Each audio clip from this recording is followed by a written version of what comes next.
Donc voilà pourquoi, moi je salue une fois de plus la présence de l'ensemble des frères et sœurs dans la salle ce matin, et surtout la frange jeune. Alors, il est nécessaire de le dire parce qu'il faut d'abord s'incliner pour montrer qu'on n'est pas venu pour inventer la roue. Et qu'il y a eu des dévanciers, il y a des gens sur la mémoire desquels il faut s'incliner. Et comme nous parlons de la confédération des États du Sahel, donc du Niger, du Mali et du Burkina, il ne faut pas prendre la parole, s'adresser à la jeunesse et donner l'impression que c'est une nouvelle roue qui est en train d'être inventée. Il faut faire un certain nombre de rappels pour que le message qu'on va livrer puisse être correctement capté et être consolidé pour en constituer un bâton de guide. Je le dis parce que quand vous prenez le cas du Niger, vous allez entendre parler de Saourama Mangou. Si vous tapez sur les portails, vous allez voir, qui en 1899 au Niger a été une brave dame qui s'est tenue face à la colonne de Vichy, colonne française des colonisateurs, et qui a bataillé pour que les Français colonisateurs ne puissent pas pilonner les populations comme ils veulent. Aujourd'hui, elle fait partie de la liste de tête des personnalités historiques qui sont citées au Niger, paix à son âme. Le deuxième élément, si nous partons vers le Mali, nous avons Modibo Keïta. Et justement, Modibo Keïta, qui n'est pas en vie aujourd'hui, et toutes les données ou les analyses indiquent que c'est quelqu'un, au vu de sa qualité de bataille d'homme, il a été empoisonné en prison. Mais s'il a été empoisonné en prison et que jusqu'aujourd'hui, on parle de Modibo Keïta, nous parlons de lui symboliquement au nom seulement du Manding, aujourd'hui Mali, mais au nom aussi du Mali actuel. Et des personnalités comme ça, on ne peut pas venir tenir un propos sans s'incliner sur leur mémoire. Pourquoi? Parce que quand nous prenons le Mali, ex-Manding, on va voir, ça a toujours été le cœur de l'Afrique en tout et pour tout. Le premier élément, vous allez remarquer que c'est dans le même Manding, actuel Mali, qu'en 1236, il y a eu la première déclaration de droits de l'homme et des peuples qu'on a appelée la charte de Kouroukanfouga, à l'intérieur de laquelle on a indiqué comment il faut éduquer l'enfant, comment il faut organiser la société, quand il y a des difficultés, comment il faut les traiter, comment il faut gérer la brousse, quand il y a une mésentente, même de séparation au niveau de la famille, comment il faut le faire. Donc c'est au Manding actuel Mali qu'il y a eu la première charte du monde en 1236. C'est encore le même Mali qui nous a produit le premier Richard du monde, que jusqu'aujourd'hui on n'a pas encore trouvé quelqu'un qui détient la même quantité d'or, celui qu'on a appelé Mansa Moussa. C'est encore le même Mali qui a produit un homme, à savoir Mansa Aboubakari II, Mansa Aboubakari II, qui a été le premier explorateur, ça veut dire qu'il voyageait à travers le monde et qui a découvert les États-Unis en 1312. Ça veut dire lui, il a été aux États-Unis en 1312. C'est 180 ans après que Christophe Colomb est parti aux États-Unis. Et comme on a décapé notre cerveau, on vient écrire dans nos manuels, on a mis notre grand-père de côté en disant que c'est Christophe Colomb qui a découvert les États-Unis d'Amérique. Voilà pourquoi on va réécrire les livres pour que l'histoire soit correctement retracée et savoir que c'est notre aïeul, Mansa Aboubakari II, qui a découvert les États-Unis d'Amérique en 1312. Mais justement, c'est encore dans le même Mali que la première rencontre de création de la CEDEAO a eu lieu en 1975 avant d'aller faire la rencontre au Nigeria pour tenir en mai 1975 la création de la CEDEAO. Avec Moussa Traoré, qui était général au Mali, avec Séni Kountché au Niger, avec Eyadema au Togo, avec Lamizana au Burkina, etc. Donc, et c'est encore au même Mali qu'en 1959, il y a eu ce qu'on a appelé la Fédération du Mali. Une fédération qui regroupait le Mali, qui regroupait le Sénégal, qui regroupait le Burkina Faso et bien d'autres pays dont la France a mis tous les moyens nécessaires pour la concasser. Et on constate encore, c'est dans le même Mali, que le 16 septembre 2023, que les trois chefs d'État se sont retrouvés en collège de chefs d'État pour mettre en place l'Alliance des États du Sahel. Donc on ne peut pas venir se retrouver parler de la Confédération sans s'incliner quand même sur la mémoire de tout premier pionnier historique au niveau du Mali, donc après Soundiata Keïta, donc Modibo Keïta, dont le nom sonne aujourd'hui, qu'il repose en paix. Mais après lui, il faut venir chez nous. Et en venant chez nous, vous allez regarder également dans les manuels, même si on n'en parle pas beaucoup, on a intérêt à en parler beaucoup, parce qu'il ne faut pas nous laisser traficoter l'histoire. Vous allez entendre parler de Wezin Koulibaly. Wezin Koulibaly, dont l'établissement, le plus grand établissement de Bourgogne, a son nom. Avec son épouse, paix à son nom, Célestine Wezin Koulibaly. Et Célestine Wezin Koulibaly a été la première dame qui a occupé un poste législatif dans notre pays. Et le même Wezin Koulibaly qui a occupé le premier conseil de gouvernement de Haute-Volta. Ça dit, si on analyse bien, le premier conseil de gouvernement de Haute-Volta, ça dit c'est lui qui a été le premier président de la Haute-Volta. Donc, Wezin Koulibaly. Et vous voyez, le 7 septembre 1958, ce qui lui est arrivé, si vous tapez sur le net, on va dire qu'il est mort le 7 septembre 1958 au 12e arrondissement de Paris de mort subite. Je reviendrai là-dessus. Quand on dit mort brute ou mort subite, ils savent de quoi il est mort. Ça veut dire que quand un Africain est de qualité, et on dit tout simplement que les Français sont derrière, il n'a jamais très bien terminé. Et voilà pourquoi nous devons ouvrir l'œil, ouvrir l'esprit de la jeunesse, afin que quand vous applaudissez quelqu'un, vous dites qu'il est bon, qu'il fait correctement son travail, vous avez intérêt à ne pas dormir, parce que quand la bouche parle très bien, c'est parce que la nuque est très bien protégée. Et ceux qui protègent la nuque des dirigeants, la nuque des leaders en Afrique, ce n'est personne d'autre que la mobilisation populaire, la mobilisation de la jeunesse. Justement, si la jeunesse n'est pas mobilisée, tous ceux qui parlent et tous ceux qui dirigent, et vous estimez qu'on défend vos intérêts, ils seront décapés.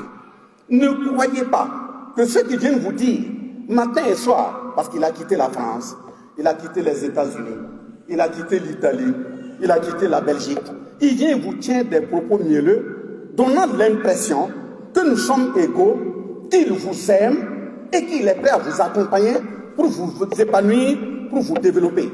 Je pense qu'on a intérêt à s'éveiller, parce que je le dis et je le répète, quand une hyène passe devant une concession d'un bouc un matin, et cette hyène lève sa patte pour dire bonjour parents, le bouc a intérêt à commencer à se chercher. Parce qu'il n'y a pas de parenté entre une hyène et un bouc. Il doit être très intelligent. Donc c'est ce qui peut nous arriver. Et pourquoi je le dis ainsi? Je le dis ainsi parce que quand on jette un coup d'œil en arrière, jusqu'à aujourd'hui, je le dis et je le répète, il n'y a pas de mésentente entre les puissances coloniales. Il n'y a jamais de mésentente. Quand ils font leur guerre, ils savent pourquoi ils le font, mais quand ils arrivent à s'entendre, c'est nous qui sommes pilonnés.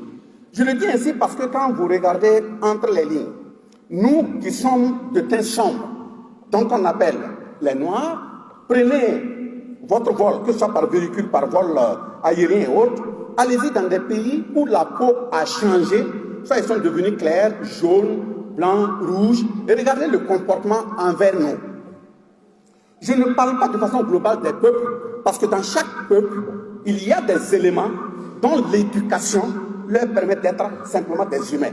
Mais il y a aussi des gens dont le contenu, qui suivent l'ossature, les traces bien déterminées, faites par ces dirigeants coloniaux-là, ce ne sont pas des gens de cœur. Donc nous, au teint noir, même si on nous cajole n'importe comment, comprenez qu'on n'a jamais été respecté, on n'a jamais été considéré. Mais donc il faut décoloniser le mental, il faut éduquer la jeunesse, il faut conscientiser la jeunesse, il faut éveiller la jeunesse. Parce que des moments, ils nous ont tellement eu que nous-mêmes, nous créons les conditions nécessaires pour qu'ils puissent continuer de nous exploiter comme ils veulent. Je viens de parler de celui qui a découvert les États-Unis d'Amérique. Ils ont écrit ça dans des livres. Mais c'est parce que les livres étaient faits chez eux. Ils mettent une commission en place, à Paris ou bien à Bordeaux, voilà. Bon, ils mettent une commission en place, et cette commission sera payée par le pays dans lequel les livres seront appliqués. C'est ce pays qui paie. Mais le contenu des livres, c'est eux qui décident de ce qu'il faut venir enseigner. Donc on décapte tout ce qui est de nos grands-parents, donnant l'impression qu'ils n'ont jamais rien été. Nous nous amène même dans le comportement. Vous imaginez dans nos écoles, combien de personnes ici ont fait les écoles modernes aujourd'hui qui n'ont pas à un moment donné été réprimées parce qu'ils ont parlé dans leur langue maternelle. On te surprend en train de parler du là, on prend un os, on met à ton cou comme forme d'humiliation ou on te fait gifler. Donc ça veut dire quoi? C'est pour te faire ignorer ton passé. C'est pour décaper ton passé. Ils ont fait tout ça ici. Deuxième élément. Et regardez dans le temps, dans l'histoire, la chevelure par comparaison dans le monde, de la qualité n'y a pas de cheveux plus que de haute qualité que la chevelure du noir. La chevelure dont les gens croient que c'est un modèle d'infériorité. Même quand on ramassait, ils ramassaient les esclaves. Ils ramassaient nos grandes-mères. Ils amenaient chez eux. Par jalousie, on les faisait raser parce qu'il n'y avait pas de chevelure de qualité plus que ça. Et quand on les faisait raser, nous aujourd'hui, on se retrouve, on croit que c'est eux, leurs cheveux, qui sont corrects. Mais j'explique que ce n'est pas parce que leurs cheveux sont corrects qu'il faut aller ramasser et mettre sur sa tête. On a dit que l'Afrique est le berceau de l'humanité. Ça veut dire que le premier homme est né en Afrique. Ça veut dire que la première valeur est née en Afrique. La première éducation est née en Afrique. Toutes les modifications sont nées en Afrique. C'est parce que ces aïeux, au fur et à mesure qu'ils veulent conquérir, chercher un meilleur être, se sont déplacés de zone en zone. Mais se déplacer de zone en zone, si on prend un Asiatique, que ce soit en Chine, que ce soit au Japon, ou même on prend quelqu'un en Belgique, on prend quelqu'un en Suisse, on prend quelqu'un en France, si on les amène tous ici, et on prend un de vous, on l'associe, si on rentre au laboratoire, et on prélève les cellules de vous tous, et puis eux aussi les cellules, on ne va pas trouver de différence. Ce qu'on va trouver à l'intérieur, ce sont des bâtonnets, qu'en biologie on appelle des chromosomes. Si on compte pour tout un chacun, on va trouver 46. Quel que soit d'où il vient là, on va trouver 46. Ça veut dire que ce sont ces 46 bâtonnets qui déterminent l'espèce humaine. Ce n'est pas une question de couleur. Maintenant, dans les 46, c'est 23 et chacun est représenté 2 fois. Donc, 23 fois 2, ça fait 46. Si on enlève sur la tête, on enlève au cou, on enlève au bras, on enlève aux pieds, on va trouver que c'est 46 bâtonnets. 46 bâtonnets, dont 23, chacun est représenté 2 fois. Maintenant, dans ces 23 bâtonnets, on va les retrouver au niveau des cellules qui font la reproduction, qui donnent naissance à l'enfant. Si on prend chez la femme, on prend chez l'homme, qu'il soit blanc, qu'il soit jaune, qu'il soit noir, on va trouver 23. Donc, c'est une cellule 23, plus une deuxième cellule maternelle 23, qui se mettent ensemble pour reconstituer encore l'être humain qui évolue. Donc, sur les 46 bâtonnets, il y a un bâtonnet qui est choisi pour déterminer le teint de notre corps. Ce bâtonnet, quand il y a beaucoup de soleil, ce bâtonnet réagit pour produire des substances pour nous protéger. Donc ce sont ces substances qui nous protègent, qui rendent le corps sombre. Et on appelle ça la mélanine. Maintenant, plus au fur et à mesure que tu quittes les zones où il y a beaucoup de rayonnement, tu vas vers là où il fait très froid, ce bâtonnet-là rentre en repos. Et quand il rentre en repos, cette substance n'est plus produite. Et quand elle n'est pas produite, ton corps change de coloration. Soit tu deviens jaune, soit tu deviens rouge, soit tu deviens, en tout cas, même si tu vas devenir bleuâtre, c'est le bâtonnet qui ne réagit plus. Donc ça veut dire quoi? Comme quelqu'un, parce que lui son corps a changé de couleur, il est devenu jaune, il est devenu rouge, et il va venir dire que lui il est supérieur à la souche originale qui est le noir. Toi tu es une photocopie. Tu as changé en contact avec le rayonnement solaire. Tu viens de dire que toi tu es supérieur. Mais justement c'est dans cette réaction contre le froid que la nature a dit, bon, je suis dans un lieu où il fait très froid. Quand vous allez vous lever le matin, il fait très froid là, touchez toutes les parties de votre corps, vous allez voir que c'est l'oreille qui fait mal le plus. Et comme c'est l'oreille qui fait mal, la nature dit, bon, tu es ici, il n'y a pas de rayonnement solaire, tu souffres beaucoup, tu as mal aux oreilles, on fait une jonction, les bâtonnets font une jonction de production des cheveux pour que ça descende et couvrir tes oreilles, parce qu'il fait froid. Donc ce n'est pas un objet de beauté, c'est pour te permettre de protéger tes oreilles. Mais maintenant, si moi, ma soeur, s'en va ramasser ça, il est 14h ici, tu fermes jusqu'ici, là, tu fermes quoi? Est-ce qu'on a froid? C'est un premier élément. On ferme. Voilà, le deuxième élément, bon, celles qui ont porté aujourd'hui, là, aujourd'hui seulement, vous êtes belles, c'est pas à vous de parler.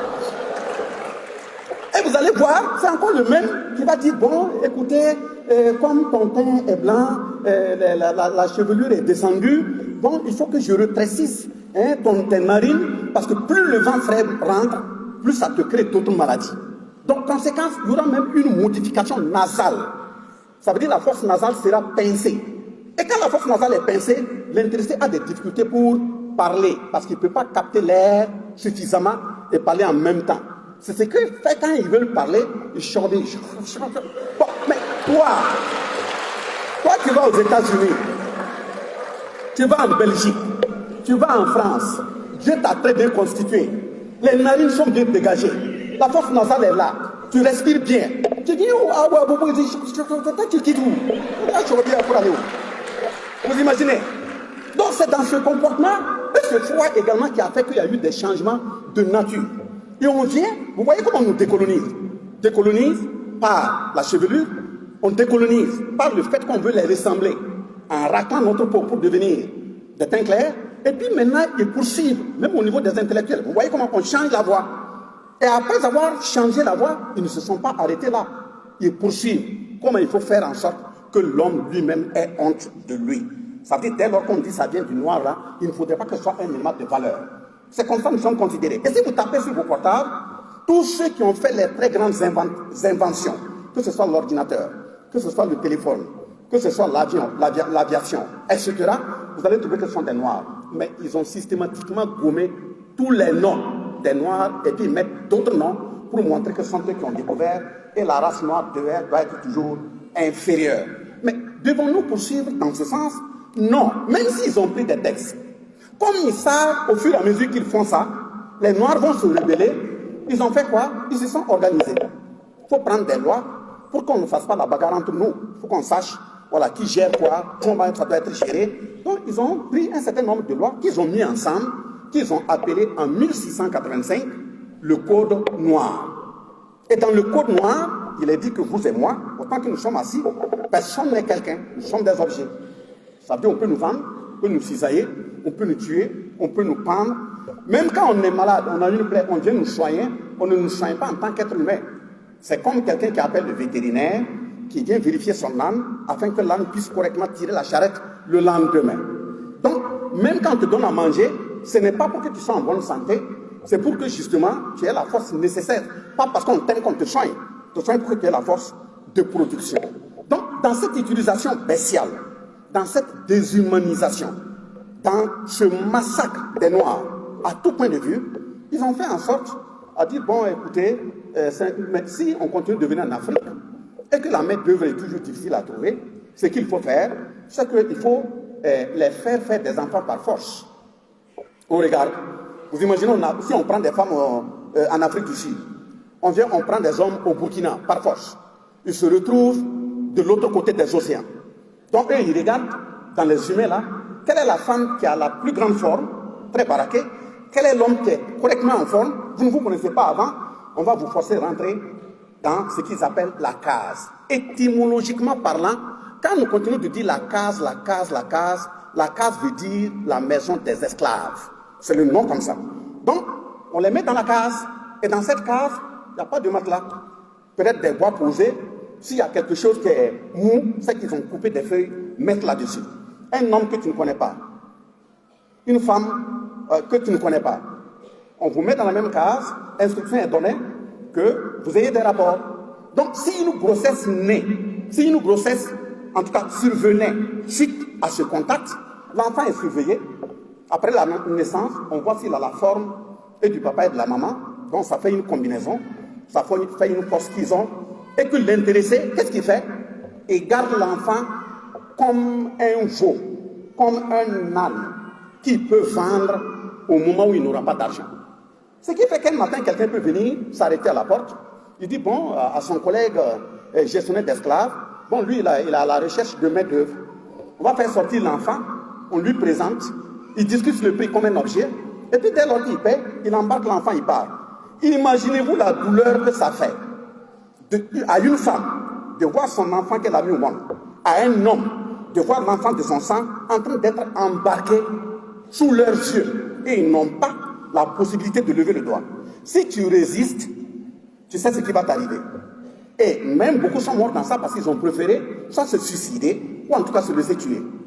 Le matin, on va voir des chercheurs, ce qu'on appelle les chasseurs d'esclaves, qui vont venir dans des centres demander voir qui a perdu son esclave.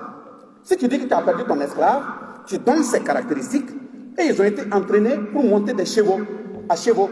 Ils vont parcourir toutes les contrées, prendre les pistes. Ils connaissent les pistes qui traversent les forêts. Ils vont aller retrouver l'esclave, ils le ramènent et puis maintenant ils prennent leurs primes. C'est comme ça nos aïeux, nos grands-parents ont vécu. En 2024, avril 2024, j'ai reçu des frères américains qui sont venus rendre visite au chef de l'État et ils sont passés au ministère me voir. Ils m'ont remis un pain. Quand vous regardez le pain, on a l'impression que ce sont des dessins. Ce ne sont pas des dessins. Ce sont les cartes que leurs aïeux utilisaient pour s'échapper des plantations que, comme ils ont appris leur histoire, ils ont pris ces cartes-là, les transformer en tissu, et puis ils produisent des pains à la mémoire de leurs grands-parents. Donc, ça veut dire en 1685, vous et moi, même jusqu'à aujourd'hui, ils ne sont pas considérés comme des êtres humains. Ils ont évolué comme ils ont vu que la révolte, il y a de temps en temps de la révolte, ils se sont retrouvés pour dire, bon, pour ne pas se déranger, l'Afrique là, on va partager.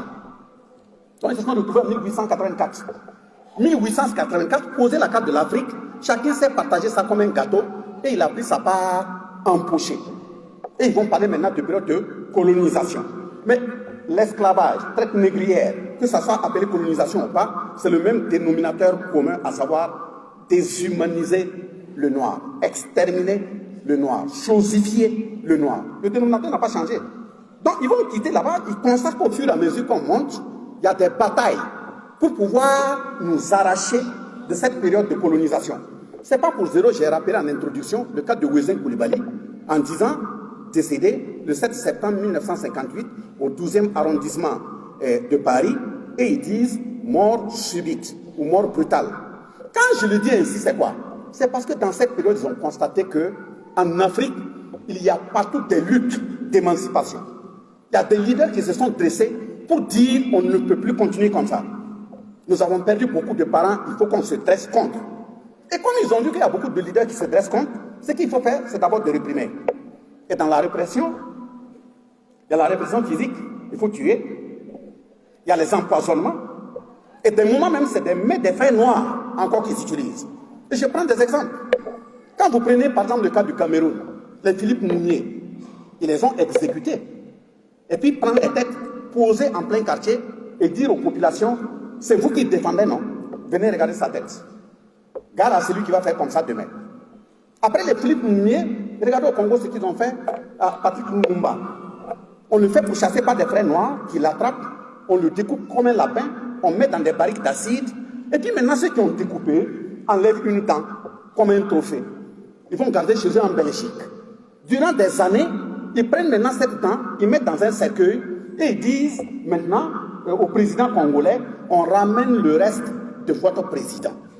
Si tout ça c'est vrai, regardez à Madagascar à côté, ça ne vaut même pas 2 mois. Vous tapez sur le net, on va vous les montrer. Où la France appelle les autorités malgaches pour dire, quand on était passé là, on avait coupé les têtes de vos chefs, on les avait emportés, bon, on vient vous restituer les crânes.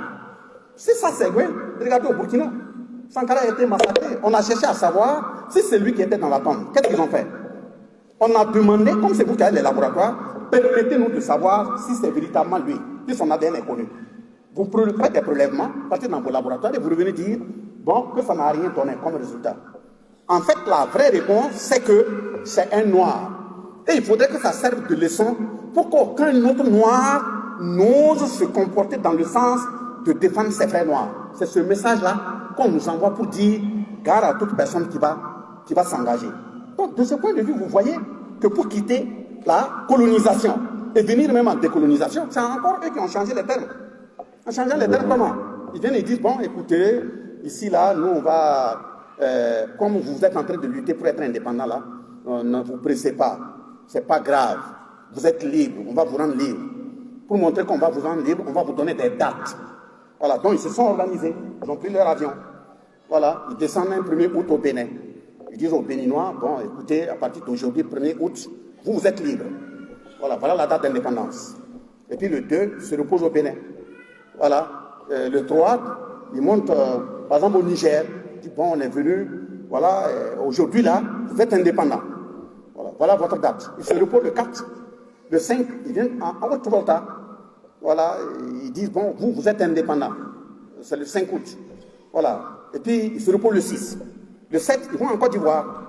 Voilà, ils disent aux Ivoiriens, vous êtes indépendants. C'est le 7. Si ça coïncide avec un week-end, ou bien il y a la mer là-bas, ils se reposent le 8, le 9, le 10. Le 11, ils montent au Tchad. Voilà, ils donnent une date d'indépendance. Le 12, ils se reposent. Le 13, ils montent en Centrafrique. Voilà, le 14, ils se reposent. Le 15, ils montent au Gabon. Voilà pourquoi nous disons que ce sont des indépendances formelles, parce que le contenu est grave.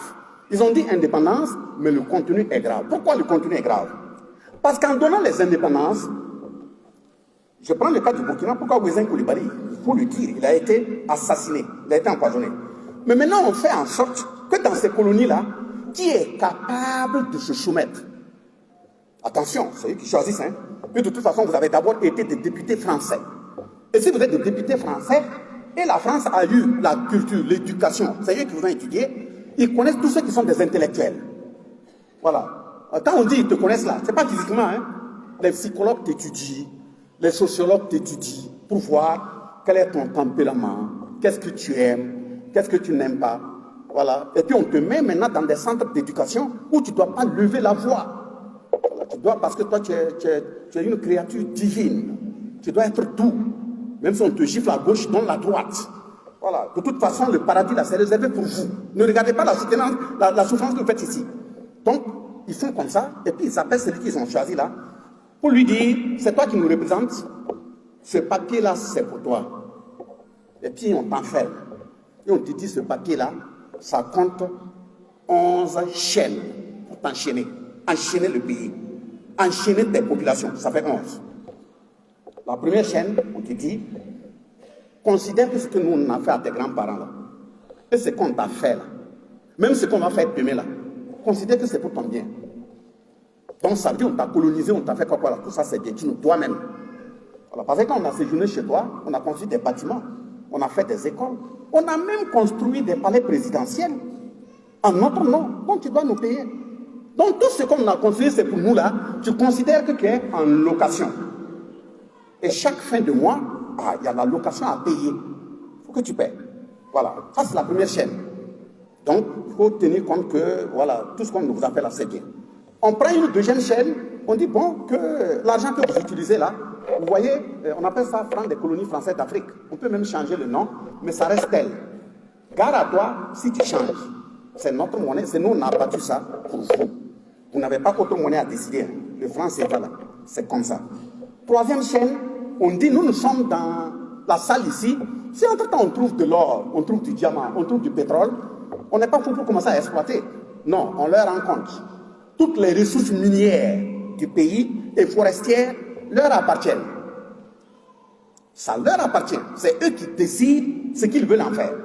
S'ils viennent vous leur dire que vous avez découvert de l'or, s'ils ne veulent pas, et ils regardent et puis ils disent, bon, ils vont t'aider à choisir qui veut.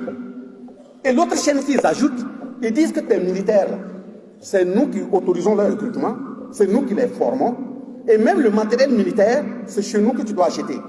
Tu ne dois pas aller ailleurs. Hein. Car à toi, si on te voit en train d'acheter des armes ailleurs, c'est nous on fabrique, c'est nous on forme, c'est nous on te vend.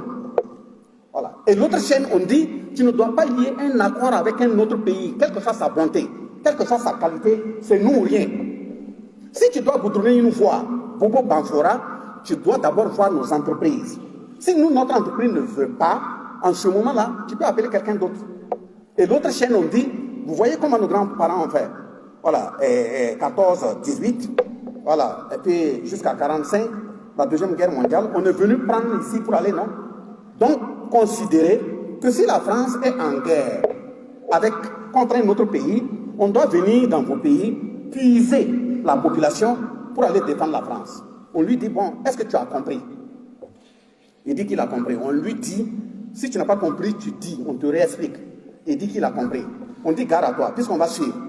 Si tu changes de virgule, tu vas voir. Mais tu sors proclamer quand même au peuple que le pays est indépendant. Voilà. Puis maintenant, on t'appelle chez eux. Le président, bon, on t'assoit encore. Ils te mettent dans les chambres de leur grand-père. Voilà. Là où eux aussi, ils font des décoctions, ils font des sacrifices, ils font des prières bizarres. On te baptise, on te donne un autre nom. Là-bas. Et nous, on est assis ici, à notre portable, aujourd'hui, Burkina Faso, on dit notre président a voyagé. Ouais, il est parti soit aux États-Unis ou bien en France. Et quand même il part, on aligne les gens à l'aéroport. On salue notre président. Il est en train de voyager. On arrive, on le met, on le fait asseoir sur des tabourets bizarres, on le baptise, des coutelas qui résonnent, une musique bizarre, il boit des décoctions, on prend des écharpes, on lui porte, et puis on le baptise. Et on lui dit, bon, comme tu es en train de revenir, tiens un deuxième papier. Voilà, ce deuxième papier-là, voilà le Premier ministre. Voilà le ministre de la Défense. Voilà le ministre de la Sécurité. Voilà le ministre des Affaires étrangères. Voilà le ministre de l'Économie et des Finances. Le reste des postes ministériels, comme tu es dans un pays où il y a des ethnies, il y a des régions, il y a des religions, bon, tu vas faire un petit mélange pour que les populations croient qu'elles aussi, elles ont un gouvernement. Donc on vient, on mélange, et puis on constitue un gouvernement. Et on vous dit, le jour de votre réunion, là, ce que vous appelez conseil de ministres, ce n'est pas vous qui décidez, hein. C'est tel jour que vous devrez vous réunir. Les points que vous devrez discuter, c'est nous qui analysons les points. Est-ce que ça nous arrange? S'il y a 20 points à l'ordre du jour, nous on analyse. Si on trouve que sur les 20 points, il y a 5 points qui ne nous sont pas avantageux, on vous dit, ne touchez pas aux 5 autres points là, mettez-les de côté. Analysez les 15 points seulement. Et voilà la décision que vous devrez prendre. S'ils prennent la décision, on finit le conseil de ministres, il faut encore leur rendre compte. Et quand ils vont analyser, trouver que vous avez pris les décisions qui vont dans leur sens, on vous dit, allez-y publier dans votre journal officiel. Et puis nous, si on est là, si oui, le gouvernement a pris des décisions. Voilà, les décisions, non, c'est pour permettre au pays de développer. Voilà, ils n'ont pas choisi le Premier ministre pour zéro. Parce que c'est sur lui, on doit tourner avec le président pour faire marcher l'ensemble du contenu des accords. Le ministre de la Défense, c'est pour que si Premier ministre, président, vous êtes là, vous voulez déconner, on instrumentalise là-bas, on vous renverse, on met quelqu'un d'autre.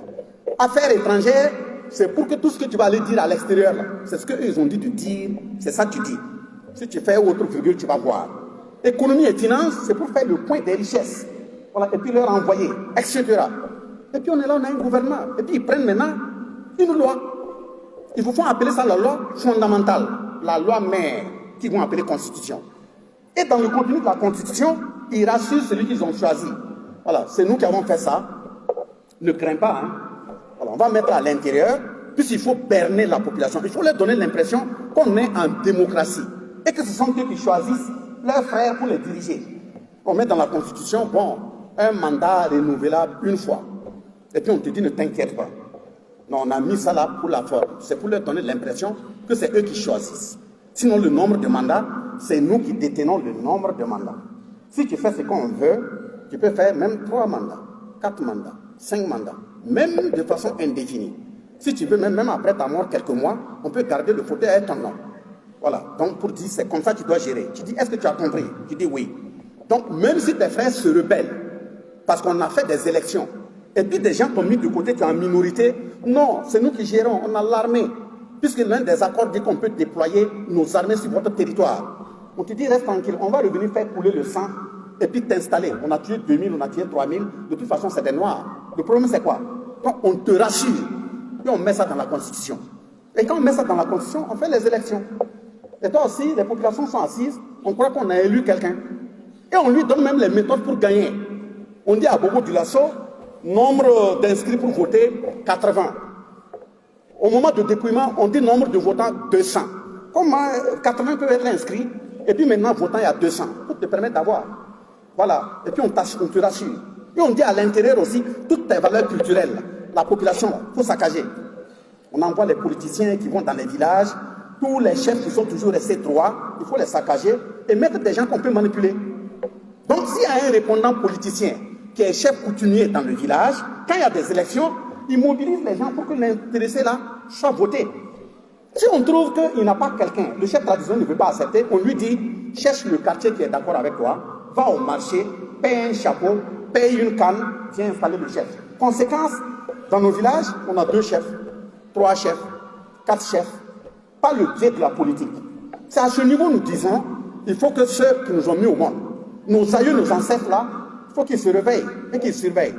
Si quelqu'un prend une canne, il prend un bonnet, il dit que lui il représente les ancêtres, il parle en votre nom. Or ce qu'il dit c'est faux, mais appelez-le, questionnez-le. 3 jours, vous le questionnez, s'il répond mal, il reste là-bas, et puis la vie continue. On va voir qui va venir maintenant le faire. C'est comme ça que les choses doivent être faites. Et on doit faire en sorte aussi, au niveau de cette constitution, on regarde. Voilà. Donc quand ils ont fini, ça c'est le cadenas politicien, au niveau de la constitution. Et puis au niveau de la sécurité, puisqu'ils vous ont dit que vous ne pouvez pas payer des armes, vous ne pouvez pas recruter, vous ne pouvez pas prendre de décisions. Quand nos militaires, nos gendarmes, nos forestiers, nos GSP sont en réunion, les douaniers sont en réunion, ils envoient ceux qui vont appeler des coopérants militaires. Ils s'asseyent, ils écoutent tout. Voilà. Si vous décidez de payer des armes, on dit non, non, non, ce n'est pas à vous de payer. C'est à nous de décider si vous devrez payer ou pas. Donc ils prennent la décision, ils rendent compte à leur président. Le président, un jour, s'il boit son Nescafé 10 jours, 1 mois après, il se lève et dit, bon, ouais, il y a telle colonie là qui avait demandé des armes. Bon, regardez dans le stock de la Première ou la Deuxième Guerre mondiale, on enlève des fusils qui ne crépitent plus, bien rouillés. On vient, on prend un avion, on vient, on remet. On réunit toute la presse. pour dire oui, on est venu vers une dotation militaire. Voilà, prennent un avion qui est tombé en panne depuis 1919, ils prennent ça, ils mettent dans un Boeing, ils viennent, ils mettent la peinture dessus, ils viennent descendre à l'aéroport de Ouagadougou. On amène la presse nationale qui filme, et on dit voilà, on nous a même amené un avion de combat. La France nous a donné un avion de combat. Et à ça, on associe des baffles. Dansez, buvez et dansez. Il n'y a rien en face. Donc, il n'y a pas de problème. Et je ne vais pas citer le nom d'un pays. Vous avez vu l'exemple patent qui vient de se passer dans les semaines précédentes. Comment on peut venir doter toute une police nationale en des vélos? Il y a quand même un problème. Et puis on dit on est indépendant. Même moi-même, quand je m'en vais pour doter Waïgouya, là, c'est au minimum faire un vélo. C'est un vélo. Ou bien les accès. C'est comme ça on fait. Donc vous imaginez comment on fait. On dit, vous ne devez pas payer, vous ne devez pas faire ceci, et on vous maintient. Ils connaissent le nombre de vos gendarmes, ils connaissent le nombre de policiers, ils connaissent le nombre de militaires, le nombre de GSP, le nombre de douaniers. Donc s'ils décident de vous saccager par des bandits, ils savent comment il faut armer les gens pour venir vous saccager. Et c'est ce qu'ils ont préparé. C'est ça qui est en train de se passer. Ils quittent le côté sécuritaire, ils viennent maintenant au niveau économique. Voilà. Au niveau économique, ils ont dit, bon, on connaît vos sous-sols. À partir d'aujourd'hui, là, tout ce que vous avez là, ça nous appartient. Et ils ont fait ça depuis bien avant 1957. Et ils ont pris une loi. Si vous tapez encore sur vos portables, vous allez voir la loi numéro 1957-27 du 10 janvier 1957, votée par l'Assemblée nationale française. Et dans cette loi, on dit, bon, il faut couper une partie du Mali, une partie du Burkina, une partie du Niger, de la Mauritanie, pour constituer un autre pays. Je vais vous faire écouter De Gaulle tout de suite. Constituer un autre pays. Et ce pays, pour ne pas donner un nom, pour que ça paraisse gros, on dit on va appeler ça l'Organisation commune des régions sahariennes. Et dans cette Organisation commune des régions sahariennes, le sous-sol jusqu'à Kidal, c'est inimaginable. C'est inimaginable parce qu'on a dit d'abord, le monde est en train de polluer toutes les sources d'eau. Et la source d'eau qui reste, qui est capable d'alimenter l'humanité pendant 100 ans, ça veut dire un siècle, sans même utiliser de l'eau ailleurs, la source là se trouve dans le Sahara, donc actuel AES. Parce que ça quitte la Mauritanie, des embranchements au Mali, au Niger, et ça va jusqu'en Égypte. L'or, on n'en parle pas. Le diamant, on n'en parle pas. L'uranium, on n'en parle pas. Etc. Donc quand ils sont là-bas, ils disent qu'ils défendent des droits humains. Posez-vous la question. Comment quelqu'un s'en va pour lutter contre des terroristes? Tu t'en vas défendre des droits humains, tu t'en vas avec des armes, c'est vrai, et on te voit maintenant avec des machines qui doivent creuser le sol. Ah bon, les djihadistes rentrent dans le sol comme des vers. Donc, est-ce que ce n'est pas le sol que vous êtes en train de piller? Il y a tout ça qu'il faut regarder. Donc, ils font ça, c'est au niveau économique. Au niveau culturel, on nous dit que nos parents n'ont jamais rien été. Tout ce qu'on prononce chez nous là, c'est diable, c'est noir, on appelle des wags, c'est pas la peine de se référer à ça, c'est de l'obscurantisme. Donc, on nous amène à décaper tout ce que nos grands-parents avaient. Comment un grand-père qui a mis ton père au monde, et ton père qui t'a mis au monde, et qui a utilisé les mêmes ressources, tu viens aujourd'hui, parce que quelqu'un qui n'a plus de mélanine vient te dire qu'il n'a jamais été quelque chose, et toi tu acceptes. Et pourtant, chez eux, ils continuent. La preuve est qu'ils ont amené ce qu'ils ont choisi comme président, ils l'ont mis dans une chambre, ils ont fait tout ce qu'ils veulent. Deuxième élément, et regardez Margaret Thatcher, comment dirais-je, en Angleterre, celle qui est décédée, pas Thatcher. Quand elle est décédée, la reine, quand elle est décédée, au niveau du stade, hein, ils ont fait des messes, des messes. Quand ils ont fait les messes, qu'est-ce qui s'est passé? Ils ont dit, bon, qu'à partir de l'instant là, et ils vont rentrer dans leur famille là, ils vont faire ce qu'on appelle l'enterrement à huis clos, un enterrement familial. Mais quand ils rentraient à huis clos pour faire l'enterrement familial, ils avaient bien habillé un bouc. Le bouc était correctement paré. En tout cas, ils sont rentrés, ils ont fait l'enterrement, ils sont ressortis, mais le bouc n'est pas ressorti. La reine Elisabeth, elle est rentrée, on l'a enterrée, les gens sont ressortis, mais le bouc n'est pas ressorti. Pourquoi ce n'est pas ressorti? Les mêmes qui disent que c'est de l'occultisme, vous partez chez eux, c'est eux qui ont été les premiers à dire que dans un hôtel, il ne doit pas avoir la chambre numéro 13. Pourquoi? Parce que justement, ils savent ce à quoi ça répond. Vous partez en Chine, vous partez au Japon, etc. Ils ont toujours des sources culturelles. Pourquoi c'est chez nous on vient décaper? On dit que ça n'existe pas. Vous croyez que le papa qui se lève, il dit va enlever l'écorce de tel arbre à telle heure. L'orientation donne vers le soleil. ou bien enlever la feuille à telle heure, vers le coucher du soleil. Ça veut dire, même s'il n'a pas été dans un laboratoire, il sait correctement comment la nature fonctionne. Il sait où on part. Et on va venir dire qu'une telle personne n'est rien. Donc on ne peut pas nous décaper comme ça. Mais comment on continue de nous décaper? Esclavage, colonisation, néocolonisation. Mais le dénominateur reste commun, à savoir le noir n'est rien. Il faut le chosifier. Voilà pourquoi on a eu la chance, la nature nous a accompagnés. Et qu'au Mali, au Burkina, au Niger, il y a eu des changements. Et ces changements ont conduit les trois chefs d'État à se retrouver le 16 septembre 2023 à Bamako, au Mali, pour mettre en place l'Alliance des États du Sahel. Et quand ils ont mis l'Alliance des États du Sahel en place, le 6 juillet 2024, ils se sont retrouvés au Niger pour signer le traité de création de la Confédération des États du Sahel. C'est le traité et le communiqué y afférent qui disent que la rencontre des trois chefs d'État est appelée Collège des chefs d'État. Et en dessous de ce collège des chefs d'État, il y a ce qu'on appelle le Conseil de ministres confédéral. Ensuite, nous avons la session parlementaire. Ce sont ces documents qui disent que dans chaque pays, le chef d'État doit mettre en place une commission nationale de la Confédération des États du Sahel. Et quand vous prenez la création de cette commission dans notre pays, justement, il est dit à l'article 4 que les chefs d'État ont décidé de travailler sur trois piliers. C'est-à-dire le pilier défense et sécurité, le pilier diplomatie et le pilier développement. Pourquoi ils ont choisi trois piliers? Ils ont choisi trois piliers parce qu'on est en confédération d'abord. Nous ne sommes pas en fédération. Dans une confédération, ça veut dire que chaque pays garde une partie de sa souveraineté, mais il y a des points sur lesquels nous pouvons travailler ensemble en attendant. D'où c'est une confédération. Et pourquoi ils ne sont pas partis directement en fédération?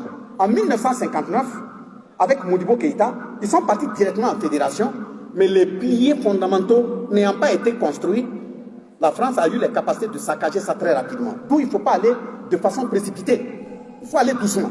Donc on met les trois piliers en place, au fur et à mesure qu'on avance, si d'autres piliers doivent s'ajouter, ces piliers-là vont s'ajouter. Et c'est dans ce décret de création qu'il est dit à l'article 3 que la commission nationale doit avoir un bureau et doit être composé d'un président nommé par le chef de l'État, et ce président a rang de président d'institution. Il doit avoir un vice-président qui doit occuper les questions diplomatiques, qui a rang de ministre. Un deuxième vice-président qui a aussi rang de ministre, qui doit s'occuper des questions de développement. Et un troisième vice-président qui a aussi rang de ministre, qui doit s'occuper des questions de défense et de sécurité. Donc, celui qui s'occupe des questions de développement, qui est Sigiré, il est présentement en Chine en mission. Celui qui s'occupe des questions de défense et de sécurité, il y a l'ensemble des experts des trois pays qui sont réunis à Kourgou, il est là-bas. Et celui qui s'occupe des questions de diplomatie, il est parti rendre visite à sa famille au Canada. Je pense que présentement, il est en route, il revient. Donc, présentement, je suis dans la salle avec le secrétaire général et le directeur du cabinet. C'est à l'article 3 qu'il est dit que la commission, vous avez 8 missions. Et les missions que vous avez, la première mission, c'est de faire en sorte, suivre correctement les décisions qui sont prises par le collège des chefs d'État. Ça, c'est la première mission. La deuxième mission, vous devez établir un programme d'activité annuel que vous devrez suivre, mettre en œuvre et évaluer. La troisième mission, vous devrez en lien avec les structures de communication nationale et confédérale avoir un programme de communication. La quatrième mission, la commission doit travailler avec les deux autres commissions sœurs. La cinquième mission, il faudrait que la commission se déploie sur le terrain, en contact avec les populations, expliquer les décisions des chefs d'État, leur permettre de s'en approprier. S'il y a des questions, il faut les poser, et s'il y a des propositions également, il faut le faire. La sixième mission, il faudrait que la commission étudie, continue en lien avec les communautés, voir quelles propositions peuvent être faites pour améliorer le fonctionnement de la confédération. Et la septième mission, il faut que la commission fasse des études prospectives pour voir comment il faut évoluer de la confédération vers la fédération. Et la huitième mission, c'est toute autre mission que les chefs d'État ou le chef de l'État va estimer que c'est nécessaire que ce soit exécuté par la commission. Il vous appelle et puis il dit voilà ce qu'il faut faire. Donc voilà les 8 missions de la commission. Mais ça ne s'arrête pas là. Vous allez voir, les gens continuent de crier, mais depuis là, longtemps, on parle de l'AES. Qu'est-ce qui a été fait de façon concrète? on parle de la monnaie, ça ne sort pas, mais il faut dire aussi la vérité à la population qu'une boue qui a été accumulée pendant des centaines d'années, on ne peut pas venir décaper ça en 3 ans. Il faut savoir avoir la sérénité et comprendre que les choses avancent. Les choses avancent pourquoi? Il y a des preuves. Le premier élément en janvier, le collège des chefs d'État a décidé de désenclaver les 3 capitales avec autoroute qui va relier Bamako-Ouagadougou, Ouagadougou-Niamey, Niamey-Bamako. Ensuite, désenclaver avec la voie ferroviaire qui va relier encore les 3 capitales et plus une voie ferroviaire qui va relier Kaya à Lomé. Le 3e élément, ils ont pris la décision de mettre en circulation le passeport de l'espace AES. Ça, c'est déjà fait.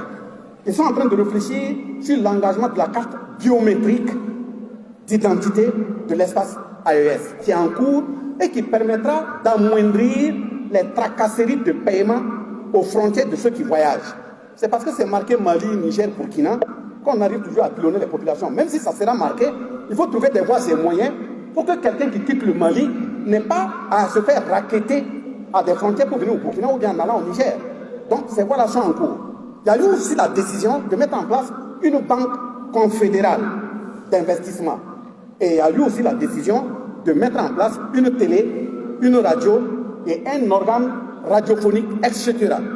Mais en citant tous ces éléments, est-ce qu'on peut dire que c'est fini? Ce n'est pas fini. Est-ce qu'on peut dire que ce qui reste à venir, c'est facile? Ce n'est pas facile. Voilà pourquoi il faut dire à la jeunesse de rester très très éclairée, consciente et debout. Pourquoi? Vous posez la question que la monnaie, pourquoi ça ne sort pas? Justement, ceux qui posent la question, oui, on est toujours dans le franc CFA, on veut notre monnaie, qu'est-ce que les gens font? En fait, on vous fait répéter souvent des phrases sans vous en rendre compte. C'est l'ennemi qui est tapis dans l'ombre, qui veut déployer ses moyens sur le terrain, qui pousse les populations à dire il faut qu'on aille vite où se trouve la monnaie. Ils ont dit qu'ils vont faire sortir leur monnaie.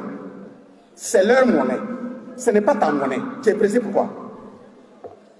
Parce que les chefs d'État savent qu'en 1958, Sékou Touré en Guinée, quand il a exigé l'indépendance ici et tout de suite, De Gaulle lui a dit, si tu veux l'indépendance, prends-la.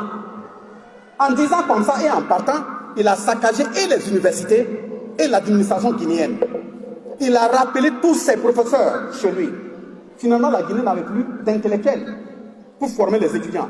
C'est en ce moment que Joseph Kizerbo et sa femme se sont déployés en Guinée, au nord de la Haute-Volta, pour contribuer à l'éducation des enfants de Guinée de façon bénévole, sans demander un salaire.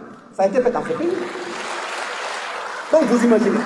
Donc, comme les chefs d'État savent qu'en 1958, quand ils ont donné l'indépendance en Guinée, à la Guinée, au moment où Sékou Touré est en train de faire son franc guinéen, ils ont eu la maquette, ils ont inondé toute la Guinée de faux billets. Ils ont dépensé et inondé le marché de faux billets. Mais nous, on est au courant de ça. Et vous croyez qu'on va aller précipitamment vous dire, on est ici, voilà la maquette, c'est tel jour. Personne ne prend une route et puis dire à l'ennemi, c'est ici, moi je parle. L'ennemi sera mis devant le fait accompli que je suis arrivé là où je vais aller. Ça qui est important. Donc c'est la sérénité du peuple qui est nécessaire. Ce qui leur fait mal, ce n'est même pas le fait que le franc, la monnaie AES ne sort pas. Ce n'est pas ça seulement qui leur fait mal. Parce qu'avant, ils disaient que tout ce qu'on veut acheter, il faut qu'on vienne acheter chez eux. Les armes, il faut qu'on vienne acheter chez eux. On veut payer un revolver, il faut demander l'accord CEDEAO, l'accord de l'Union africaine. Il faut que la France donne son accord. S'il n'y a pas d'accord, vous ne pouvez pas acheter. Aujourd'hui, nous avons dit, on va changer de partenaire. Et changer de partenaire, ça ne se demande pas. On ne va pas demander à quelqu'un, comme on veut changer de partenaire, on fait comment? Non, c'est nous qui décidons de changer. Ça te plaît, on change. Ça ne te plaît pas, on change. Et nous disons, on ne le fait pas parce qu'on est arrogant ou suffisant. On le dit parce que nous aussi, nous ne sommes pas des sous-hommes. Autant vous connaissez le développement, le savoir-vivre là, nous si on veut vivre comme ça. On ne chasse pas des gens. On veut tout simplement avoir notre dignité et notre honneur. Bon, on choisit les partenaires qui peuvent échanger dans le respect, voilà, des accords. Donc si on veut payer des armes, on n'a pas à demander votre accord. Non, on choisit quel est le partenaire qui fabrique telle arme. On lui écrit pour lui dire, nous voulons telle arme. Voilà la quantité. Et puis on fait une mission. On va dans les magasins, on regarde, et puis on paie. Et puis vous donnez un délai, et puis les armes viennent, et puis on donne nos FDS. Est-ce que c'est compliqué que ça? Maintenant quand on arrive, vous qui avez dit de ne pas aller acheter, vous nous vendiez, vous bloquez, vous augmentez même les prix. Quand on a changé de partenaire, on veut aller acheter, on va trouver que vous aussi, vous venez vous asseoir là-bas. Là, c'est là-bas que vous partez payer pour aller falsifier et puis nous vendre. Bon, comme ils ne savent pas comment on est venu et comment on achète, on se regarde. Ah, vous êtes là, nous aussi on est là. Oh ouais, on va se regarder, ça sera comme ça. Donc ils veulent savoir, puisqu'avant pour acheter, c'est en France CFA. C'est eux qui vont traduire en euros, en yuan, ainsi de suite. Donc ils connaissent la traçabilité. Mais aujourd'hui, ils sont assis. On n'utilise pas du franc CFA vers eux, mais ils constatent qu'il y a des machines agricoles qui rentrent. Ils constatent qu'il y a des avions qui rentrent. Ils constatent qu'il y a des drones qui rentrent. Donc la question qui se pose là, on achète avec quoi? Parce que la monnaie n'est pas encore sortie. On achète avec vos grands-pères. On va pas encore vous répondre. Nous, on va continuer. Vos grands-pères qui ont maltraité nos grands-parents là, ça, eux, on les achète. On ne va pas vous dire. Donc c'est dans ce sens-là qu'on est en train d'évoluer pour changer de partenariat. On a dit aux ambassadeurs, l'ambassadeur qui estime qu'il est au Burkina Faso et que le pays a pris une orientation, ça ne te convient pas, ça ne te plaît pas, les frontières ne sont pas fermées. Tu fais ta valise, tu pars. Les coopérants militaires, les frontières ne sont pas fermées. On vous a dit, partez chez vous. Nos gendarmes, nos militaires, nos forestiers, nos policiers, nos douaniers là, les GSP là, ils sont très compétents. Ils peuvent décider de ce qu'il y a. Pourquoi vous allez chaque fois venir vous asseoir? Souvent même, c'est des va-nu-pieds qu'on habille en tenue. Ils viennent s'asseoir pour se faire appeler coopérants militaires. Rentrez chez vous. Maintenant, on va trouver des frères burkinabés qui vont dire non, si la France part, si les coopérants partent, on ne pourra pas tenir, on va tomber. Mon frère, tu fais ton sac, tu les suis. Nous, on va tenir. Ils sont partis pour nous tenir. C'est vérité qu'il faut tenir. Voilà. Et le deuxième élément qui doit faire en sorte qu'on doit rester debout, c'est la question alimentaire. Qu'est-ce qu'on mange? Qu'est-ce qu'on boit? Qu'est-ce qu'ils mettent dedans? Vous avez vu rien qu'hier ou avant-hier, le ministère de la Santé a incinéré des produits, voilà, de biscuits qui ont été contaminés, 3,8 tonnes qui ont été incinérés. Mais ce qui rentre par jour, là, qui est capable de dire que ces produits alimentaires qu'on prend ne nous ont pas amenés à être programmés à disparaître dans 10 ans, 15 ans? Qu'est-ce qui le prouve? Rien. Puisqu'aujourd'hui, tu prends un petit riz, tu prends un petit spaghetti, tu mets dans une grosse marmite, tu mets l'eau, ça se gonfle, ça remplit la marmite. Et avec quoi dedans, et puis ça s'est gonflé comme ça. Et puis quand on veut parler, certains disent non, non, non, les gens aiment le riz d'Inkacha. Ah bon? Ça, tu es en train de tuer les enfants qui disent d'Inkacha. D'Inkacha, ça veut dire quoi? Un enfant qui mange ça, tu l'envoies à l'hôpital, il ne se sent pas. On vérifie 12 ans, 13 ans, on dit qu'il souffre de tension. Bon, lui, il a géré quel problème pour souffrir de tension? Il y a un problème des cancers qu'on ne peut pas identifier. Et tout ça, c'est l'alimentation. En 2016, on est venu déverser des choses au Ghana. Les Ghanéens ont refusé, d'autres pays ont refusé. Malheureusement, on a trouvé des frères burkinabés noirs qui se disent souvent des vendeurs, payer des sacs neufs pour aller emmagasiner et puis venir revendre. Ça veut dire des gens qui aiment tellement l'argent que même s'il faut tuer les autres, pour empocher, il faut le faire. On ne peut pas continuer comme ça. Voilà pourquoi il y a l'action de l'autosuffisance alimentaire. Et dans cette autosuffisance alimentaire, le chef de l'État a fait déployer des moyens pour donner de l'engrais. Et là, en ce moment, la veille citoyenne aussi a interpellé. Si on envoie de l'engrais, on dit c'est pour telle province. L'engrais, voilà le prix. On doit donner aux uns aux autres pour pouvoir cultiver. Et puis vous retrouvez ces mêmes sacs dans des magasins en train de vendre, il faut dénoncer. C'est notre rôle de dire on ne doit pas continuer comme ça. Donc il faut qu'on atteigne l'autosuffisance alimentaire. Troisième niveau, c'est la question sanitaire. Tous les produits qu'on avale là, c'est composé de quoi? Vous vous soignez avec le palu aujourd'hui, une semaine après ça rechute, on dit non, le produit là, ça n'a pas pris. Pourquoi ça n'a pas pris? Est-ce que les produits qui sont en train de fabriquer pour envoyer, s'ils voient que les djihadistes ne peuvent pas tenir contre nous, est-ce qu'ils ne vont pas passer par les produits pour nous assassiner? Ils vont le faire. Voilà le coronavirus. Ils viennent dans nos forêts, ils essaient des virus, ils projettent. Après, c'est eux qui fabriquent les produits pour voir si ça peut tenir ou ça ne peut pas tenir. Coronavirus commence à massacrer chez eux. On amène chez nous, on amène des produits, on dit, bon, il faut avaler, il faut te laisser piquer. C'est fait de quoi? Comment on peut fabriquer un vaccin? On prend le nom de leur aïeux, leur grand-père, peut-être qui a été toute sa vie un délinquant. On met sur le produit, on vient te vacciner, pas tu veux guérir. On amène des vaccins, on appelle des Johnson & Johnson, des Camarero, on ne sait même pas les noms, on ne peut pas prononcer. On dit d'injecter. Injecter pour aller où? Vous avez vu, même la maternité, appelez nos frères qui sont aux États-Unis, de l'autre côté du monde. Ils vont vous dire, un enfant noir qui naît, le même jour qu'un bébé blanc, si vous ne faites pas attention, l'enfant noir va atteindre 5 ans, il n'arrive même pas à bien articuler un mot. Or, l'autre, à partir de 2 ans et demi, 3 ans, il a commencé à parler. On a injecté quoi aux enfants? Ça veut dire qu'il y a un plan d'extermination. Ce n'est même pas seulement les ressources du sol. Il y a un plan d'extermination de la race noire pour pouvoir occuper l'espace. Et c'est cette conscience qu'on doit avoir. Mais maintenant, si on quitte là-bas, il faut qu'on dise, politiquement, il faut qu'on soit bien géré. Il nous faut une constitution. Pas une constitution qui doit permettre de choisir le dirigeant du pays et venir jurer sur un papier. Non. Il faut qu'on ait une constitution dans laquelle on va dire, on ne t'a pas forcé à être un candidat. On ne t'a pas forcé à être nommé. Si tu es nommé à un poste, ou bien tu t'es fait élire à un poste, on pose la constitution sur un canari qui contient la terre. Tu viens, tu dis, au nom de mes ancêtres, et sur cette terre, je prends l'engagement de ne pas trahir. Et si je trahis, 3 jours, les ancêtres, appelez-moi. Quand on veut faire ça, les gens ne veulent pas. Pourquoi on veut pas? Ils ne veulent pas parce que dans le noir, ils veulent faire le libre, les pilimpamé, voilà, tout ça, le mouta. On ne peut pas continuer. Il faut que ce soit clair. On ne t'a pas forcé à être candidat, on ne t'a pas forcé à être nommé, qui doit être correct. Et l'autre élément, c'est au niveau culturel, il faut qu'on revienne aux sources. Mais pour revenir aux sources, il faut qu'on dise à nos parents qui agissent au nom des ancêtres d'être corrects. Il faut qu'on soit correct. Parce que si vous parlez au nom des ancêtres, les jeunes nous regardent. Il faudrait que notre comportement là, on soit exemplaire. Si quelqu'un vient avec du mensonge, il vient avec un comportement malveillant, on doit être capable de lui dire la vérité et lui dire que ce n'est pas le chemin à suivre. Mais si nous regardons maintenant, bon, c'est l'argent, voilà, même l'enfant, s'il déconne n'importe comment, l'essentiel est qu'il me donne de l'argent chaque fin de mois, ça c'est pas correct, on a saccagé nos valeurs. Il faut qu'on revienne en arrière. Et les enfants aussi, dans ce comportement, se tuent. Se tuent parce que là où il ne doit pas s'exhiber, c'est là-bas qu'il s'exhibe. Toi, tu es un enfant, ton grand frère est assis au village, c'est lui qui est le plus âgé. Tu le rejoins au village, vous partez à une réunion, lui, on le néglige parce qu'il n'a rien, et c'est toi qui as l'argent, on te choisit, on pose même une chaise, on dit il faut t'asseoir, tu vas t'asseoir.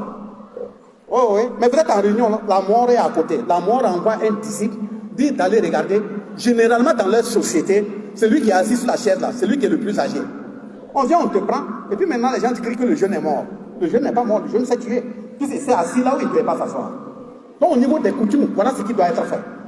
Et le dernier élément, c'est au niveau de l'administration publique et même dans le privé. Il faut qu'on ait un comportement correct parce que l'élan dans lequel on est engagé, c'est un élan de conquête de la souveraineté. C'est un élan de combat. C'est un élan de sacrifice. Et ce combat et ce sacrifice, ça ne peut pas se faire avec des yeux doux. Il y a ceux qui doivent partir, s'ils doivent partir, la terre leur sera légère, mais il y a ceux également qui doivent tenir haut le flambeau. Mais pour tenir haut le flambeau, vous ne pouvez pas dire, moi j'ai été nommé par le chef de l'État, j'occupe un poste donné. Et là où le chef de l'État n'est pas, j'utilise le titre de ce poste-là pour faire des jeux d'influence afin de racketter des gens dans l'ombre. C'est malhonnête, c'est pas correct. En principe, la nature ne devait pas accepter ça. Dès lors que j'utilise un poste de nomination pour aller dans un magasin, pour aller dans un domicile, aller racketter quelqu'un, bon, les ancêtres devaient quand même t'appeler et puis te poser des questions, parce qu'on dit pays des hommes intègres. Tu ne peux pas continuer de vivre comme ça. Parce que si le chef d'État a eu confiance en toi, ton comportement doit être exemplaire. Parce que les yeux ne sont pas partout pour te suivre. Donc ton comportement doit être correct. Il ne faudrait pas lever le poing, la patrie ou la mort, et quand tu rends tout ce que tu signes là, c'est la patrie enterrée. Ce n'est pas la peine de dire la patrie ou la mort, et quand on ne te voit pas, tu es dans les magasins des commerçants en train de les racketter. Il ne faut pas dire la patrie ou la mort, et pourtant Sankara même l'avait dit. Hein. Il avait dit sous la Révolution, en lançant un appel au CDR. C'est vous qui dépensez la Révolution. On va voir des CDR qui prennent la calache, voilà, parce que chez Zinugo, il n'arrive pas à s'imposer. Voilà, son challenger est très au top. Il va s'asseoir là avec la calache. De temps en temps, il regarde sa montre pour dire, bon, il est 20h moins 15, pour dire il y aura couvre-feu. Donc ça veut dire s'il est là, donc tu vas l'arrêter. Une façon de chasser le prétendant afin que toi tu prennes la place. Ces types de CDR, on ne les veut pas dans nos contrées. Ce type de comportement, on ne les veut pas. Il faut le dire. Parce qu'on dit de faire la lutte contre la divagation des animaux. Je suis un CDR, je suis à la permanence. On pourchasse des animaux, on arrête. Au lieu de mettre dans la caisse de l'État, c'est des grosses marmites. On tue, on fait de la viande et on fait des bouillons. Quand on fait un comportement comme ça, la nature ne peut pas t'accompagner. C'est pas possible. Mais justement, en faisant cette boue, c'est celui qui t'a envoyé là, c'est lui qui est en train de ternir. Ton comportement est en train de décevoir les mêmes populations qui vont dire à un moment donné, mais que c'était la même chose qui se fait aujourd'hui qu'avant. C'est à travers notre comportement. Donc quand on sort de la veille citoyenne, qu'on soit un président d'institution, un ministre, un directeur général, ou gouverneur, ou commissaire, madame, excusez-moi, ça doit être comme ça, on doit être correct. La parole doit être la parole donnée et elle doit être appliquée. Si tu te comportes mal, on va te dénoncer parce que nous sommes dans un navire.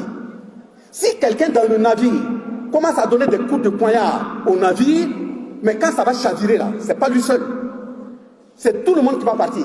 Donc on ne va pas laisser des indélicats poser des actes, décevoir la population et dire que de toute façon, le capitaine Ibrahim, le camarade capitaine Ibrahim parle, mais c'est toujours la même chose. Et lui-même, il a dit, après avoir monté un drapeau, qui peut comprendre que dans une situation de révolution populaire progressiste, le chef de l'État, après avoir monté le drapeau, parle de monnayage d'audience. Comment des individus peuvent croire qu'on est toujours dans une période, si on veut voir un ministre, on veut voir le chef de l'État, il faut monnayer une audience. Et vous voulez qu'on se taise sur ça? On ne peut pas se taire. Si tu le fais, si on est au courant, on te dénonce. Maintenant, il faut protéger le chef de l'État, il faut vous mobiliser, le protéger pour que ces décisions-là soient fermes. Si tu as une pourriture, il a les preuves, il t'enlève. Tu n'es pas le seul Burkinabé. On met d'autres personnes qui sont capables d'agir en son nom. Parce que le comportement qu'on veut avoir, demain, nous, on ne sera pas là. Ce sont les enfants qui vont nous représenter. On aura combien de temps, combien d'années pour décaper les esprits et dire qu'on est dans la bonne direction? Vous voulez dire ça, on dit non, les Bassamans, on exagère comment? Si tu occupes un poste de responsabilité, tu dois être un exemple. Si le chef de l'État t'envoie en mission, tu dois être un exemple de loyauté, d'intégrité, d'honneur, de dignité. C'est ça le patriotisme. Quand on veut aller vers des voies d'engagement, on dit non, c'est de l'autre. Au Japon, les samouraïs, tapez sur vos portables. Quand on le forme, on veut l'envoyer en mission, là, il ramasse la terre. On lui dit de ramasser. On dit ce que tu en mets là. C'est la terre du Japon. C'est avec ça qu'on t'a nourri. C'est l'eau de ça qu'on t'a entretenu. La terre du Japon, ça veut dire la patrie est au-dessus de ta vie. Donc tu n'oses pas trahir et on te donne un sabre. Si tu te retrouves dans des conditions où tu sais que tu risques de donner des secrets même du pays, tu mets fin à tes jours. Avant même qu'on nous dise qu'on va t'attraper. Aujourd'hui, on est là, oui, puis des hommes intègres, là. Le contenu, là, ça doit avoir un contenu. La preuve est que tous ceux qui voyagent, posez-leur leurs questions. Quand ils voyagent, ils arrivent là où il y a des contrôles de passeport, on prend, on regarde. Dès lors qu'on voit Burkina Faso, on dit à l'intéressé de passer. Pourquoi? Quand on voit Burkina Faso, on dit soit capitaine Ibrahim Traoré, passez. Pourquoi? C'est des questions de valeur. Et ces valeurs-là, nous, on ne doit pas se cacher au nom du chef de l'État dans des régions, dans des provinces, saccager ça et monter la population contre le dirigeant. Parce que sous Sankara aussi, ça a été comme ça, petit à petit. Des gens rongent comme des fourmis. Ils rongent, on ne voit pas, mais d'ici on va savoir, les piliers ne tiennent plus. Vous voulez qu'on vous regarde faire? Ça sera dit. Maintenant, Bassamans qui dit ça, qui dénonce, si moi je rentre à Ouaga, on dit bon, tu as dénoncé ça, tu ne devais pas dénoncer, on te décharge. Moi-même, je dis Alhamdoulilah, je me repose. Pourquoi je dis ce propos? Je le dis parce qu'on ne doit pas agir sur des questions d'argent. On ne doit pas agir sur des questions de poste. Et vous savez pourquoi je parle comme ça? Moi, quand j'ai été nommé en conseil de ministre, j'ai été prendre l'engagement. Mes parents m'ont dit, si tu es loin du village et tu veux prendre l'engagement par rapport à une situation, une tâche qu'on t'a confiée, s'il y a quelqu'un qui est tombé sur des champs de bataille, au même titre que toi, considère que tu es sur la tombe de tes parents. Va sur les tombes et prends l'engagement de ne pas trahir. Je l'ai fait au cimetière de Koungheul. Pour tous ceux qui sont tombés par balle dans la résistance de 2015.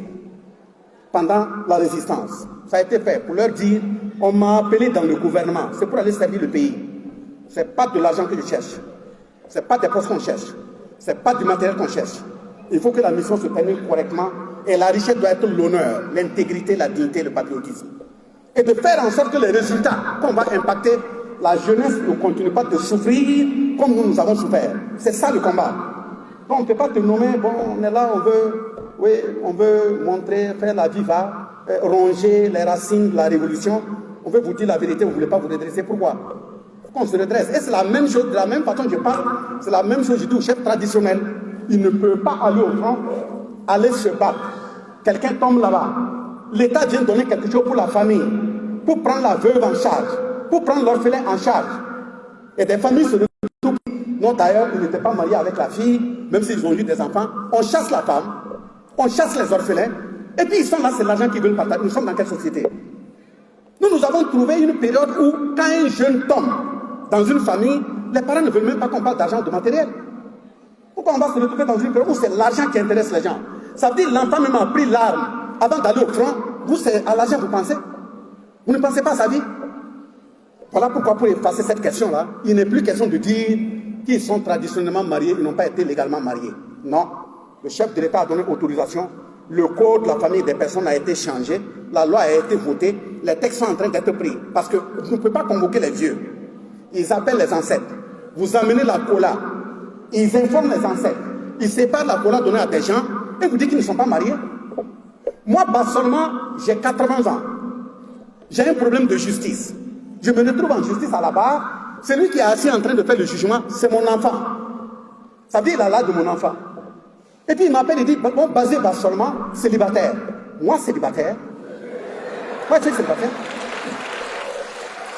Alors, quand on a dit à partir d'aujourd'hui, le mariage traditionnel doit être cartographié comme un mariage légal. Et ça sera fait. Et donc, de ce point de vue, c'est un appel qu'on lance à toute la société. Il n'y a pas de raison que quelqu'un soit au front, en train de défendre le pays, son enfant est dehors en train de pleurer. Et je salue la décision qui vient d'être prise pour dire que des cartes de la pupille de la patrie là seront délivrées. L'orphelin qui n'a pas ses parents, qui n'a pas son père, qui est tombé au champ de bataille, il a une carte. Il ne doit pas payer le déplacement en bus. S'il va dans un hôpital, il présente la carte, il doit être soigné. Et ça nous interpelle aussi dans nos comportements. Parce que si moi je suis à la maison, je suis assis, on voit des enfants viennent, c'est jour de fête. Voilà, moi j'ai 4 ou 5 enfants. Ils viennent, ils remplissent la cour. Un autre visiteur va venir dire, bon, pas seulement, bon, il y a longtemps, on ne s'est pas vu, vous avez combien d'enfants? Et je lui dis, oui, j'ai 4 enfants, les voilà, c'est lui là, lui là, lui là, lui là. Les autres enfants qui sont en train de me regarder, quelle est la leçon que je leur donne?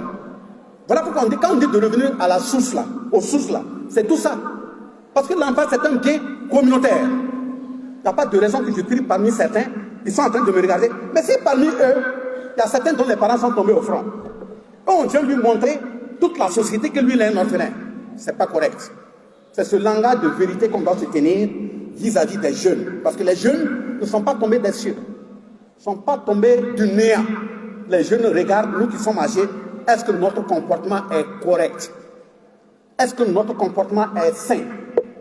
Est-ce que notre comportement est exemplaire? Si ce n'est pas exemplaire, on va envoyer la jeunesse dans le décor. Et comme on veut que ça s'arrête, voilà pourquoi il faut tenir ces discours. Et je termine par là en disant, comme je veux vous écouter aussi, qui prend note, je dis tout simplement, nous, on n'a pas la force. Mais Dieu a la force, les ancêtres ont la force, la nature a la force. Donc que Dieu, les ancêtres et la nature nous accompagnent à faire en sorte que la jeunesse qui nous regarde soit correctement accompagnée pour pouvoir porter la charte du drapeau demain. Merci bien.